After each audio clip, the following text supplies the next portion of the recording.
13 நாட்கள்ல கோட் படம் எவ்வளவு வசூல் பண்ணிருக்கு அப்படிங்கறத இப்போ அபிஷியலா சொல்லியிருக்காங்க. சோ அது என்ன அப்படிங்கறத பத்தி இந்த வீடியோல டீடைலா பார்க்கலாம். லியோ படத்துக்கு இருந்த ஒரு எதிர்பார்ப்பு தளபதியோட கோட் படத்துக்கு இல்ல அப்படின்னு தான் சொல்லணும். அப்படி இருக்கும் போதே கோட் படம் முதல் நாள்ல மட்டுமே 126 கோடி ரூபாய் வசூல் பண்ணி இருந்துச்சு. அடுத்த 4 நாட்கள்ல 288 கோடி ரூபாய் வசூல் பண்ணி இருந்ததா அனௌன்ஸ் பண்ணி இருந்தாங்க. அதுக்கப்புறம் இந்த கோட் படம் எவ்வளவு வசூல் பண்ணி இருந்தது அப்படிங்கிற ஒரு அப்டேட்டை கொடுக்காம இருந்தாங்க.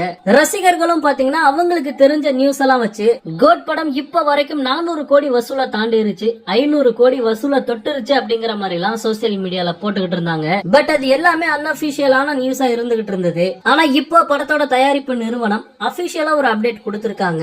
அதாவது தளபதியோட கோட் படம் 13 நாட்கள்ல 413 கோடி வசூல் பண்ணிருக்கு அப்படின்ட்டு படத்தோட தயாரிப்பு நிறுவனம் அபிஷியலா ஒரு அப்டேட் கொடுத்திருக்காங்க. 13 நாட்கள்ல கோட் படம் 400 கோடிக்கு மேல வசூல் பண்ணிருக்கு அப்படிங்கிற ஒரு செய்தி தளபதி ரசிகர்களுக்கு கொண்டாட்டத்தை கொடுத்திருக்கு அப்படின்னு தான் சொல்லணும். இருந்தாலுமே இன்னொரு முக்கியமான நியூஸும் வெளியில வந்துகிட்டு இருக்கு. என்ன அப்படின்னு பார்த்தோம்னா, கோட் படம் தமிழ்நாட்டுல மட்டும்தான் பயங்கரமா கிளிக் ஆயிருக்கு.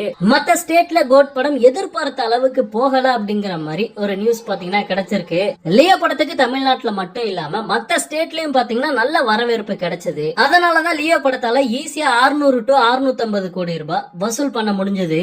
ஆனா கோட் படம் அப்படி கிடையாது, தமிழ்நாட்டுல மட்டும்தான் நல்லா கிளிக் ஆயிருக்கு. சோ இந்த படத்தோட மொத்த வசூலே 500 கோடியை தொடுமா அப்படிங்கிறது பெரிய சந்தேகம் தான். இருந்தாலுமே கோட் படம் தயாரிப்பு நிறுவனத்துக்கு மிகப்பெரிய ஒரு லாபத்தை ஏற்படுத்தி கொடுத்திருக்கு. ஓகே நண்பா, இந்த மாதிரி தளபதியோட எல்லா அப்டேட்டையுமே மிஸ் பண்ணாம பார்க்க நம்ம சேனலை சப்ஸ்கிரைப் பண்ணி சப்போர்ட் பண்ணுங்க. தேங்க்யூ.